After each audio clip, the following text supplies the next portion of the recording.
한 주간 잘 지내셨습니까? 예, 보고 싶었습니다.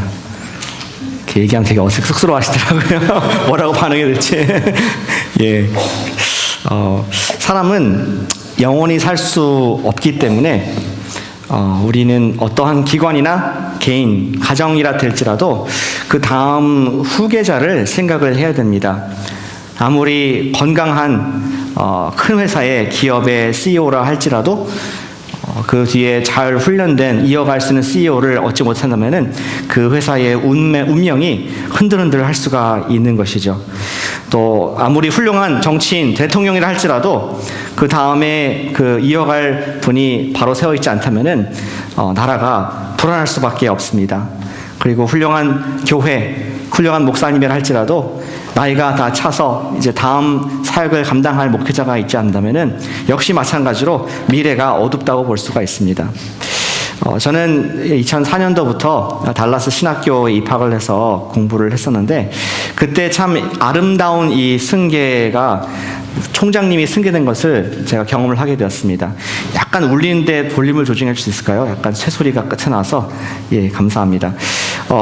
그때 1994년부터 2001년까지 달라스 신학교의 총장을 하셨던 분의 이름이 척 스윈돌이라는 그런 목사님이셨습니다. 이분은 유명한 분이시고 지금 Insight for Living이라는 라디오 프로그램을 통해서 계속 활발하게 지금 사역을 하고 계시고 또 목회도 하고 계십니다. 근데 이분이 훨씬 졸업을 한 이후에 다시 학교에서 초청을 받아서 총장이 1994년도에 되었고 그로 말미암아 좀 이렇게 학생 수가 줄어가는 학교가 굉장히 증가를 하게 되었습니다.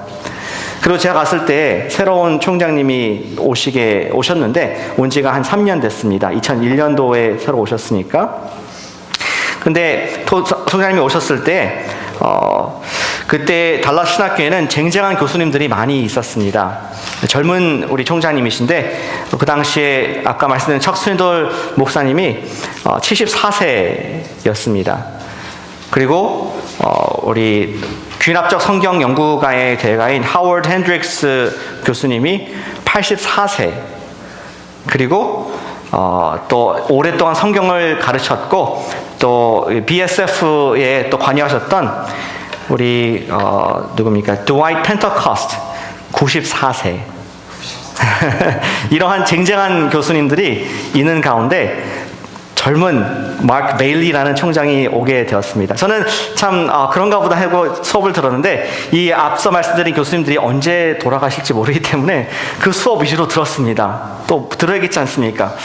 근데 한 사람이 얘기하듯 다 짠 듯이 정말 이 젊은 총장님 그들로부터는 한 20년, 30년 자기 제자였던 이런 총장에 대해서 칭찬을 막 침이 마르도록 막 하는 겁니다. 우리 베일리 총장은 그가 젊지만 행정력이 탁월하고 정말 말씀 잘 가르친다. 정말 잘 가르친 줄 알았습니다. 직접 들어보니까 잘 가르치시더라고요. 근데 이렇게 나이가 드신 그리고 연로하신 분들이 젊은 총장을 이렇게 모시고 또 승계가 아름답게 총장직 이루어진 거 보면서 세상에 이런 학교가 다 있구나. 굉장히 감동을 받았던 그런 기억이 있습니다. 모든 학교들이 그랬으면 좋았을 텐데 어떤 학교들은 총장이 어떤 정치적인 그런 자리가 되어서 많은 사람들이 탐을 하고 또 안 좋은 방법을 통하여서 선출되는 것을 보는 시대에 이렇게 좋은 학교가 있음을 보면서 제가 학교를 잘 갔구나 이런 생각을 하게 됐습니다. 우리 자신도 인생을 영원히 살 수 있는 것이 아니기 때문에 우리 뒤를 이어서 하나님의 일들을 감당할 사람들을 우리가 세우지 않는다면은 우리는 우리 인생이 지금 잠시 반짝 성공을 누리고 열매를 맺을 수 있지만 그 뒤에는 우리의 했던 것들이 다 없어질 수도 있다는 역사의 교훈을 받을 수가 있습니다. 좀 구체적으로 말한다면은 목자는 예비 목자가 필요합니다. 또 우리 교사님들 계신데 교사는 또 다음 이어갈 우리 인턴 예비 교사님들이 필요합니다.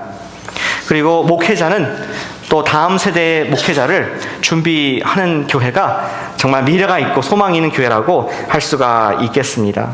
우리는 유한한 인생을 살기 때문에 하나님의 앞에 청지기로서 다음 세대를 준비하는 일을 감당하는 것이 정말 하나님께 섬기는 것이라고 할 수가 있는 것이죠. 왜 이런 얘기를 하느냐? 저희는 지난주까지 바울 선생님이 그가 마지막 성경에 기록된 사도행전의 여행을 하면서 로마에 감옥에 갇히는 일을 보게 되었습니다. 거기에서 렌털 하우스, 어떤 셋집을 그가 살면서 복음을 전했어요. 근데 성경이 나오지 않지만 그 이후에 우리 사도 바울은 다른 글들에 의하면은, 다른 역사서에 의하면은 그가 로마에서 풀려나서 다시 자기가 세웠던 교회들 굳건히 돌아다니다가 두 번째 그가 감옥에 갇히게 됩니다. 전에 있던 감옥은 하우스 어레스트 정도로서 조금 자유가 있었다면은 이번에는 어두컴컴한 가이사의 깊은 던전 속에 들어가서 그가 죽을 날을 기다리는, 그리고 곧 죽게 될 것을 분명히 알고 있는 그러한 암울한 시간을 보내고 있었습니다. 그리고 그때 뭘 했겠습니까? 바울은 자기의 마지막에 온 곳을 가까이 왔음을 알면서 자기가 나가 전도할 수 없기 때문에 자기가 가장 사랑하는 한 사람에게, 디모데에게 마지막 편지를 쓰게 됩니다. 그것이 오늘 저와 여러분께서 읽으신 디모데 후서의 내용인 것이죠. 디모데를 위해서 할 수 있는 것이 가서 방문할 수도 없고, 기도는 물론 했죠. 오늘 본문에도 보시면은 그가 밤낮 그걸 생각하면서 기도를 하나님께 감사하는 마음으로 기도하는 것을 기록을 하고 있습니다. 울면서 기도를 했습니다. 그리고 또 할 수 있는 것이 그가 편지를 썼는데, 정말 나의 인생을 돌아봤을 때 가장 소중한 내가 세운 교회인 에베소 교회, 그리고 내가 내 사역을 완전히 다 물려줘도 아깝지 않은 우리 디모데, 그 두 엔티티, 두 개체를 생각하면서 사랑으로 눈물로써 쓴 편지가 바로 디모데 후서인 것입니다. 우리는 이 편지를 통해서 우리 인생 가운데서도, 우리 인생을 뒤로 돌아봤을 때 나의 후계자, 내가 했던 일들을 이어갈 수 있는 그 사람, 나의 디모데에게 줄 수 있는 그 교훈들을 발견하게 될 것이고, 나중에 인생을 후반부에 희미해질 때가 아니라 지금부터 준비해서 내가 어떠한 생각을 갖고 뒤에 사람을 준비해야 되나, 우리의 자녀들을 내가 어떻게 키워야 되나, 이 자녀가 정말 엄마 아빠를 닮아서 하나님 일을 감당하려고 하는데 내가 지금부터 줄 수 있는 교훈이 무엇인가?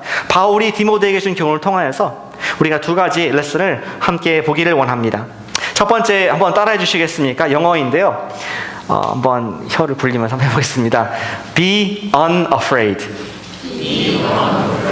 두려워하지 말라라는 말을 지금 바울이 디모데에게 하고 있습니다.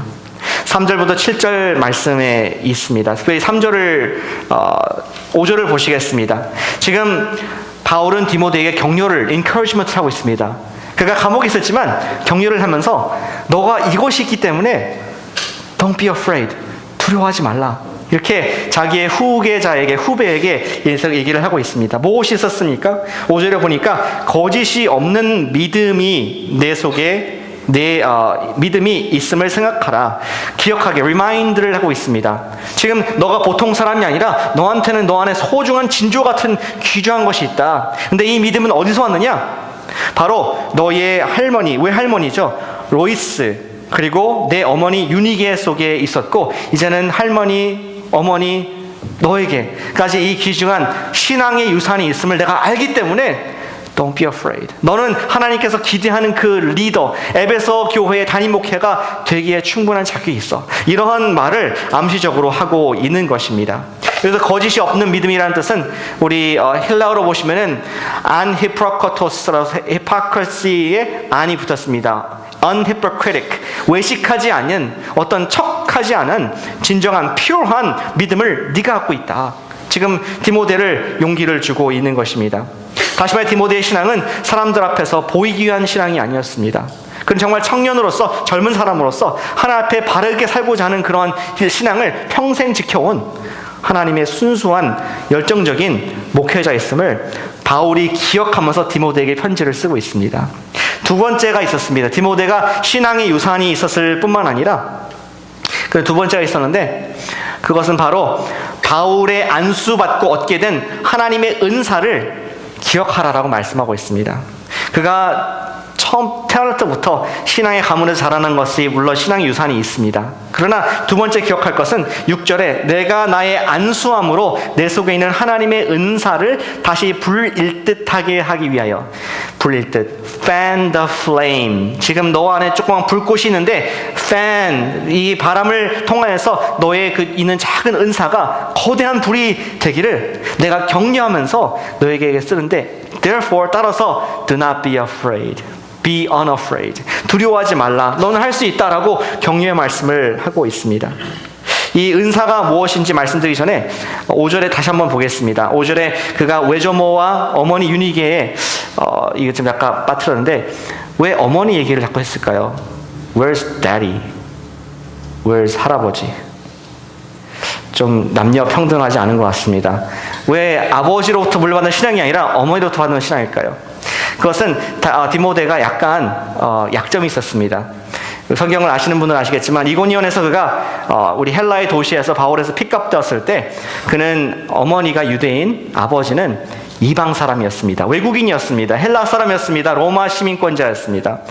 그래서 아버지로부터는 아무런 신앙 유산을 받지 못했습니다. 예전에 1948년도에 이 이스라엘 나라가 다시 현대 modern Israel country가 생겨졌을 때 사람들이 고민을 많이 했습니다. 누가 유대인인가? 우리 국가를 세웠으면 국민이 있어야 되는데 전 세계에 흩어져 있는 유대인들을 모아서 국가를 만들어야 되는데 유대인들이 수천 년 동안 흩어져 있었기 때문에 여러 민족과 결혼을 하고 섞였어요. 그래서 누가 유대인인가 고민하다가 랍비들이, 지도자들이 모여서 결정한 것이 가만 보니까 아빠가 상관없이 엄마가 유대인이면은 그 자식은 유대인 맞더라. 왜냐면은 집에서 종교교육을 시키고 신앙교육을 시키며 성경을 읽히는 것은 엄마더라. 이렇게 보면서 엄마가 유대인이면은 아빠가 뭐 어떤 사람 상관없이 유대인으로 시민권을 주었다고 합니다. 저희 보니까 우리도 다르지 않은 것 같아요. 주로 신앙교육은 엄마들이 하는 것 같습니다. 우리 교회 저를 보니까 엄마들이 주로 하는 것 같고 자매님들이 좋아하시는데 형제님들 분발할 것 같습니다. 근데 오늘 우리 디모데도 그가 엄마로부터, 할머니로부터 성경을 배웠고 기도하는 것을 배웠고 신앙의 좋은 유산이 지금 3대째 있다는 것을 강조했고 또 이제 그가 그가 받은 유산뿐만 아니라 지금 그가 안수한, 특별히 여기 그 에베소 교회에서 그를 안수했는데 그 안수할 때 너에게 하나님의 은사를 주었다. 그것을 너가 기억하라. 너가 그것이 힘이 될 것이다. 이렇게 설명을 하고 있는 것입니다. 이 하나님의 은사가 무엇일까 여러 가지 의견들이 많이 있지만 저는 바울이 직접 쓴 또 다른 서신인 디모데 전서에서 이 은사가 뭔가 좀 찾아볼 수가 있었습니다. 디모데 전서 4장 12절부터 14절을 함께 한번 읽어보실까요? 좀 세 구절이지만 같이 읽어보겠습니다. 디모데 후서 전서 4장 12절부터 14절 말씀입니다. 시작. 누구든지 내 연소함을 업신여기지 못하게 하고 오직 말과 행실과 사랑과 믿음과 정절에 있어서 믿는 자에게 본이 되어 내가 이를 때까지 읽는 것과 권하는 것과 가르치는 것에 전념하라. 내 속에 있는 은사 곧 장로의 회에서 안수받을 때에 예언을 통하여 받은 것을 가볍게 여기지 말라. 특히 13절에 보시면은 지금 바울이 디모데에게 하라는 것이 있습니다. 강조한, 밑줄을 치면서 강조하는 것이 있었는데 내가 올 때까지 읽는 것, 하나님 말씀을 읽는 것과 권하는 것, 그리고 가르치는 것, 말씀을 설교하는 것을 전념하라. 이것을 위해서 장로회에서, 이것을 위해서 우리 리더들이 너에게 안수를 조았노라. 그리고 하나님께서 너에게 은사를 주었다 하면서 지금 디모데에게 얘기하기를 너의 연소함을 업신여기지 못하게 하고 하나님께서 주신 권위가 있음을 기억하라. 그래서 do not be afraid. 두려워하지 말라라고 명령을 하고 있습니다. 7절입니다. 하나님이 우리에게 주신 것은 두려워하는 마음, afraid 하는 것이 아니라 오직 능력과 사랑과 절제하는 마음이다. 지금 사랑하는 바울은 그가 인생을 언제까지, 내일 죽을지도 모르는 상황 가운데 디모데에게 주고 싶었던 한 가지, 자기 후계자에게 주고 싶었던 한 가지가 be unafraid. 두려워하지 말라 하는 그런 격려를 말씀을 하고 있는 것입니다.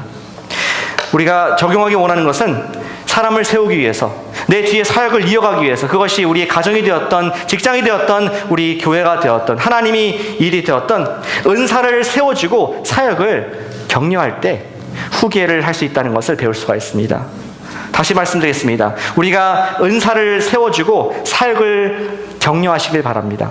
목장 지체들 가운데에 여러분께서 함께 생활하시면서 이분이 이런 은사가 발견했다면 굉장히 칭찬해 주시기 바랍니다. 당신은 이런 놀라운 은사가 있습니다. 그러면 본인이 생각하지 못했던 것을 남들이 보면서 이분이 fan the flame, 이분의 속이는 은사가 살아날 줄로 믿는 것입니다. 작은 것이라도 격려해 주고 칭찬해 주시길 바랍니다. 뿐만 아니라 우리 바울이 디모데에게 했던 것처럼 그의 신앙을 인정해 주시기 바랍니다. 교회를 매주 나오시고 목장 모임을 나오시고 그리고 하나님께 대한 마음이 있어서 기도하시는 그분을 격려하고 또 은사를 세워줄 때 그분이 격려 얻게 되고 후계자로서 하나님의 일을 계속하게 될 줄로 믿는 것입니다. 그리고 또 가정에서 어떻습니까? 우리 자녀들 보면은 다 특징이 있어요. 같은 배에서 난 자식들이라도 그리고 연년생이라 할지라도 어떤 아이는 말을 잘하고 어떤 아이는 운동을 잘하고 각각 특징이 있는 것처럼 어떠한 은사가 발견됐을 때 오늘 바울이 디모데에게 했던 것처럼 fan the flame, 그를 격려하고 칭찬하고 do not be afraid, 한번 해봐라, step up 해봐라, 그렇게 인정하고 칭찬해줄 때 우리가 후계자를 얻을 수 있다는 말씀을 하고 있습니다. 작은 일이라도 하나님께서 그에게 주시는 은사를 발견하고 그의 신앙을 인정해 줄 때 우리의 신앙의 계승이 일어난다는 것을 말씀해 주고 있는 것이죠. 제가 처음 코너스톤 교회를 소개받았을 때 굉장히 기대가 됐습니다. 어떤 교회일까? 기대가 됐었는데 그 전임 목사님이 누구신가를 듣고 나서는 낙심이 되었습니다. 그 전임 목사님을 제가 오랫동안 알아왔던 분입니다. 그냥 처음 만난 게 아니라. 그렇기 때문에 목사님께서 얼마나 스트레스한 상황 속에서 절대로 화를 안 내시고 인자한 모습으로 대하시는지 알았습니다. 또 코너스톤 교회가 얼마나 목사님을 진심으로 사랑하고 아꼈고 또 목사님은 많은 성도님들을 목자로 세우는 것을 알기 때문에 내가 가면 비교가 되지 않을까, 정말 내가 up to that level 할 수 있을까, 그런 부담이 생기게 되었습니다. 마치 디모데가 바울을 바라보면서 바울은 정말 에베소 교회를 이렇게 세웠는데 내가 감당할 수 있을까 하면서 두려운 마음을 가졌던 것처럼 그런 마음이 있었음을 고백을 드립니다. 그러나 지금까지 목회를 할 수 있었던 것은 여러분께서 지금 바울이 말한 것처럼 저의 갖고 있는 은사를 fan the flame, 그래서 칭찬하고 격려하고 또 하나님의 일을 위해서 동참으로 말미암아 그것이 꺼지지 않고 더 크게 성장한 것을 보게 되는 것이죠. 어떻게 보면 여러분께서 저를 키워주고 계신 겁니다. 아멘. 예, 사실 서로 우리가 크고 있습니다. 이제 옆으로 클 때도 있고 하지만 우리가 크고 있습니다. 이 격려와 칭찬이 한 사람을 세우는데 얼마나 중요한지 모릅니다. 지난주에 제가 소셜 네트워크를 보면서 예전에 제가 가르쳤던 학생이 졸업을 하더라고요. 근데 어디 졸업하냐면은 Southern Methodist University, SMU에서 졸업을 하는 사진을 봤는데 이상한 사진을 보았습니다. 딱 가운을 입고 졸업장을 들고 있는데 밑에 글을 썼어요. Proud to be a C student. 그래서 뭔 소린가? 왜 proud한가? 졸업하는데 그런 걸 자랑하나? 그래서 제가 그 졸업식장에 어떤 일이 있었는지 한번 찾아봤는데 그 졸업식장에 올해의 연사로 오신 분이 조지 W. 부시였습니다. 한번 들어보시죠. 이 말씀 들어보시기 바랍니다. 클릭을 하시면 됩니다. Those of you who are graduating this afternoon with high honors, awards, and distinctions, I say well done. And as I like to tell the C students, you too can be president. 예, 대통령이 저 한 말에 하는 것이 전직 대통령이죠. 얼마나 힘이 드는지. 작은 격려가 지금 졸업한 C를 받고 졸업하지만 부끄러운 졸업이 아니라 자신감을 얻게 되는, 그분에 있는 재능을 바라보면서 하는 것을 보게 됩니다.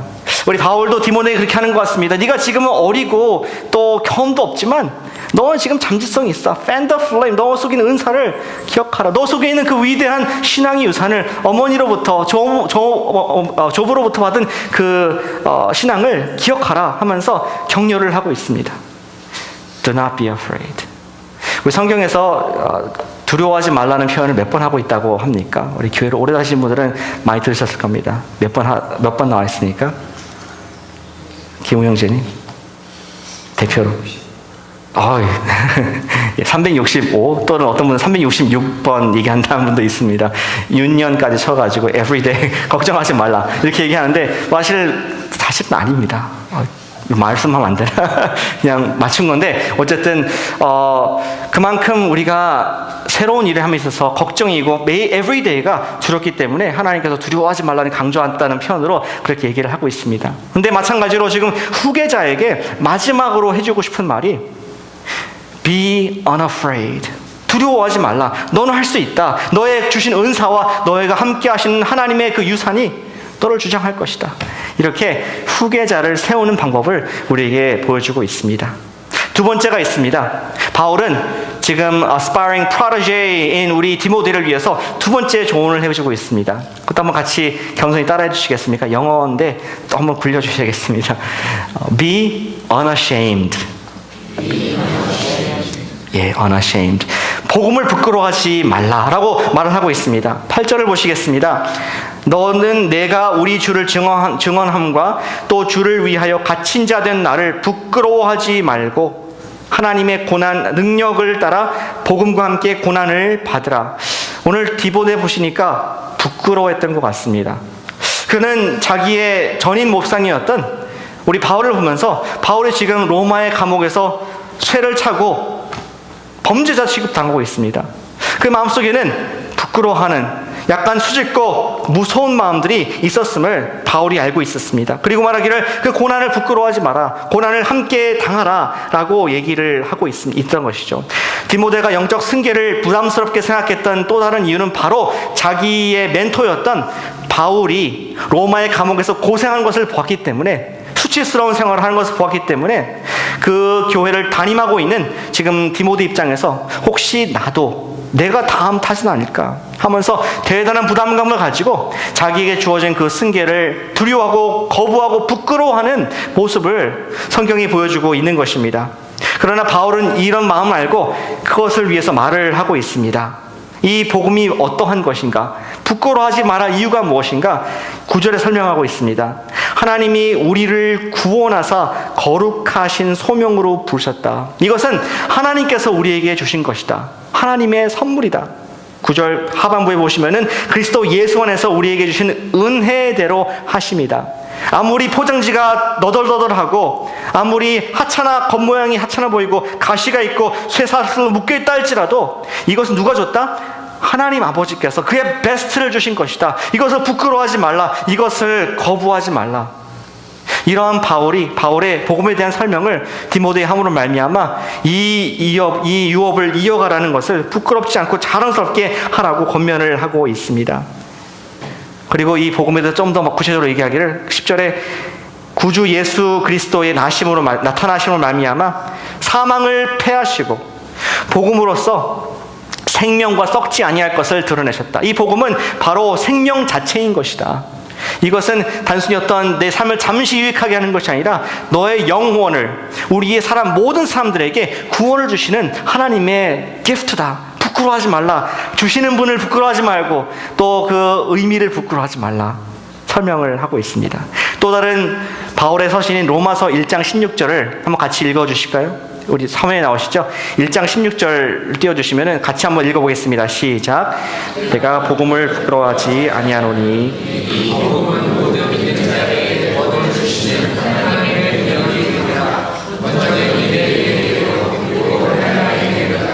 바울은 곳곳에서 본인의 복음에 대한 고백을 하고 있습니다. 내가 이 복음을 부끄러워할 수가 없다. 왜냐하면 모양이 십자가의 모양이고 피의 모양이고 또 나같이 지금 던전에 들어간 감옥의 죄수의 모양이지만 하지만 우리에게 생명을 주시는 하나님의 유일한 능력이고 길이다. 이것을 부끄러워하지 마라. 기뻐해라 하면서 그에게 좀 바른 퍼스펙티브를 갖도록 멘토인 바울이 멘티인 우리 디모데에게 설명을 하고 있습니다. 한 시골 마을에 어린 아이가 있었습니다. 코리안 한국적인 세팅을 생각하시면 좋겠습니다. 아이가 공부를 잘했어요. 학교에서도 인정받고 또 외모도 잘생겼고 학교에서도 이렇게 인정받는 아이였습니다. 그런데 모든 것이 자신은 있었지만 한 가지 자신이 없었습니다. 그거는 행여나 엄마가 학교에 올까 늘 좀 두근거렸어요. 그리고 마을이 작았는데 시골 마을이었는데 지나가다가 엄마를 친구들이 함께 보게 될까봐 마음에 걱정이 됐습니다. 그리고 한 번은 이 아이들이 있는데 자기 엄마를 막 놀리는 거예요. 왜 이렇게 엄마가 못생겼느냐, 이렇게 얼굴이 저렇게 이그러졌느냐, 이렇게 막 놀리는 장면을 보게 되었습니다. 이 아이가 참다 못해 나중에는 정말 엄마한테 달려가서 그렇게 물었습니다. 엄마, 얼굴이 왜 그 모양이에요? 내가 창피해서 못 살겠어요. 너무 창피해요. 이렇게 얘기를 했다고 합니다. 그 얘기를 들은 옆집의 할머니가 아이에게 얘기했습니다. 내가 1살 때 내 집에 불이 났었다. 그 불이 순식간에 타올랐고 너희 엄마는 지금 밖에 밭에서 일을 하고 있었는데 그 속에 들어갈 수 있는 사람이 아무도 없었다. 너 엄마가 아무것도 앞뒤도 보지 아니하고 불 속에 들어가서 너를 끄집어내는데 그때 갔다 와서 얼굴이 화상을 입어서 이렇게 이그러진 게 된 것이다. 그렇게 설명을 해주었다고 합니다. 세상 사람들은 십자가의 예수님을 바라보면서 십자가에 달리신 피 흘리신 예수를 보면서 왜 저거를 걸어놨나, 왜 저렇게 흉악한 사형틀을 걸어놨나, 너무 부끄럽다. 예수님을 범죄자로 조롱할 수가 있습니다. 예수를 믿기만 하면 구원을 받는다는 그 말에 차라리 내 주먹을 믿겠다, 그런 것을 어떻게 믿느냐 하는 그러한 비웃음을 받을 수가 있습니다. 하지만 불구덩이에서 건짐받은 우리는 복음을 부끄러워해서는 안 된다는 것입니다. 바로 그 이그러진 십자가라는 그러한 무시무시한 형틀에 피를 흘리고 죽은 것은 누구 때문이다? 나를 사망과 지옥에서 건져내기 위해서 하나님께서 우리에게 주신 최고의 선물을, 그 패키지가 비록 가시면류관, 십자가, 죽음, 피 비리는 나는 골고다를 할지라도 그것은 우리가 부끄러워할 대상이 아니라 사랑할 대상이다 라고 오늘 바울은 그 디모데에게 바른 퍼스펙티브를 교정해주고 있는 것을 보게 되는 것입니다. 따라서 우리가 다음 복음을 전수해야 될 우리 후계를 생각할 때 적용할 것은 복음을 부끄러워하지 말도록 우리가 도와줘야겠습니다. 복음을 부끄러워하지 말자. 우리는 어쩌면 직장에서 또는 사회에서 그리스도인인 것을 부끄러워할 수도 있습니다. 어쩌면은 교회가 사회에서 지탄받는 것에 나도 자신이 거기 편승하고 나와 아이덴티파이 하고 싶지 않아서 숨기고 부끄러워하는지도 모르겠습니다. 그러나 복음이 하나님이 우리에게 영원한 생명을 주신 유일한 길임을 믿는다면은 우리는 복음을 부끄러워해서는 안 되겠습니다. 예수의 이름을 지니고 사는 것을 부끄러워하지 마시길 바랍니다. 그것이 오늘 바울이 디모데에게 주는 귀한 영적 승계의 교훈인 것이죠. 이것을 우리가 전달할 수 있다면 다음 세대가 밝게 되는 것입니다.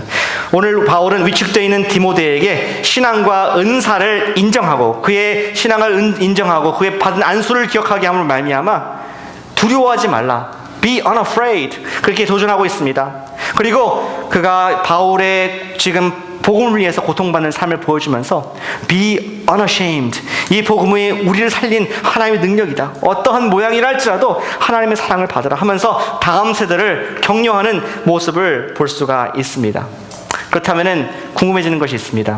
과연 did Timothy make it?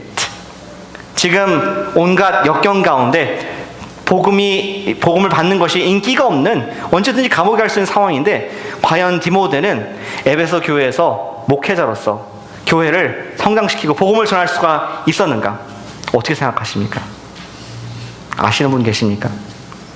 제가 몰라서 여쭤보는 겁니다. 제가 알 수 있으면 좋겠지만 결과는 정확히 모릅니다. 그러나 우리가 근거 있는 추측을 해본다면은 성경의 또 다른 성경이 그 뒤에 디모데후서가 맨 마지막 바울의 서신이라 그랬는데 바울이 죽은 이후에 히브리서에서 디모데를 언급을 하고 있습니다. 같이 찾아보실까요? 히브리서의 맨 마지막 장인 13장 보시길 바랍니다. 13장 23절 함께 읽어보겠습니다. 히브리서 13장 23절 말씀입니다. 우리 디모데를 어떻게 묘사하는지 읽겠습니다. 시작. 우리 형제 디모데가 가는 것을 너희가 알라. 그가 천국에 오면 내가 너와 함께 가서 너희를 보리라.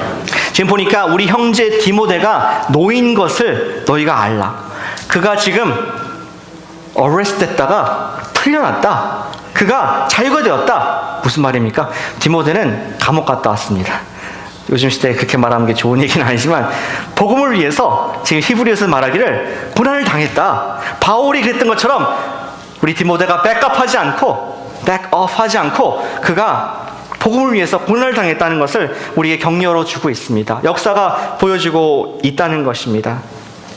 분명 디모데는 감옥에 갔다가 풀려난 것이었죠. 그도 바울과 같이 복음을 부끄러워하지 아니하였으며 또 고난을 받았습니다. 그의 사역으로 말미암아 오늘날까지 2000년 동안 복음이 전파되었고 저와 여러분들까지도 생명을, 예수 그리스도의 그 생명을 누리게 된 줄로 믿으시길 바랍니다.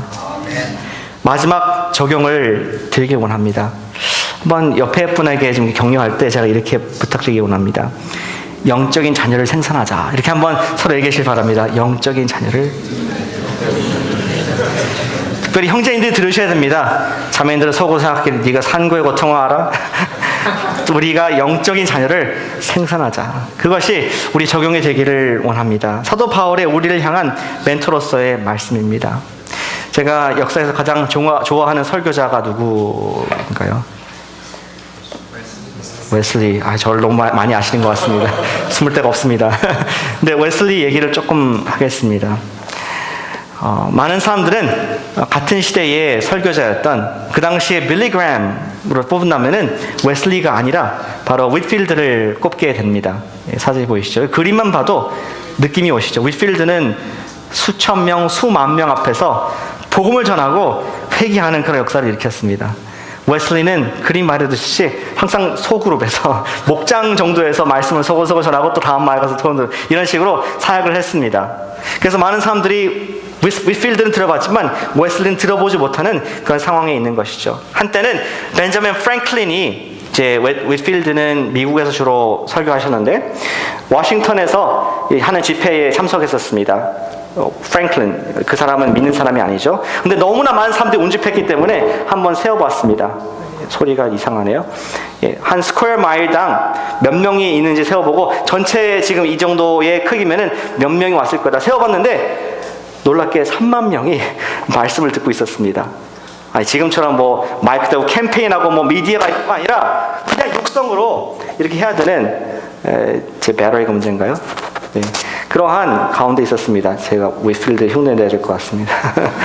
예, 좀 방해되는데 끄겠습니다. 그냥 윗필드가 그렇게 정말 한번 이렇게 집회를 하면은 많은 사람이 눈물 흘리고 회개하고 변하는 역사가 있었습니다. 반면에 웨슬리는 별로 신문에 날 일도 없었고 조용조용 사역을 했다는 것이죠. 그렇지만 두 사람 사이에는 인생의 뒤에 결과가 달랐습니다. 우리 조지 윗필드는 그의 수기에 그의 자서전에 이렇게 기록을 합니다. 제가 읽어보겠습니다. My brother Wesley acted wisely. The souls that were awakened under his ministry he joined in classes and thus preserved the fruits of his labor. This I neglected and my people are a rope of sand. 나의 형제 웨슬리는 더욱더 지혜롭게 현명하게 행동했다. 그의 사역으로 말미암아 예수를 믿은 일깨워진 사람들은 그가 목장으로 편성을 했고 그리고 그의 열매는 보존이 되었다. 나는 이 사실을 가볍게 여기고 무시했기 때문에 내가 전도한 사람들은 한 웅큼에 모래를 지은 것처럼 손으로 다 빠져나가고 어디 있는지 모르겠다. 실제로 오늘날에도 웨슬리는 교단이 있습니다. 웨슬리니즘, 우리 감리교 전 세계적으로 복음을 전하고 계속 제자가 양성되지만 윗필드 교단은 존재하지 않습니다. 그렇게 당대에 하나님 일들을 많이 감당하고 열매를 맺었던 거였지만 지금 250년이 지난 시점에서 열매를 찾아보기가 힘들다는 것이죠. 영적인 레가시를, 유산을 남기시길 바랍니다. 그것이 우리 바울이 우리 그리스도인들에게 주는 말씀입니다. 영적인 자녀를 남기시길 바랍니다. 우리가 그 일을 감당할 때 우리 뒤에는 자손이 계속해서 디모데처럼 복음을 전하며 예수님의 오신 날에 칭찬과 존귀를 받을 줄로 믿으시길 바랍니다. 기도하겠습니다.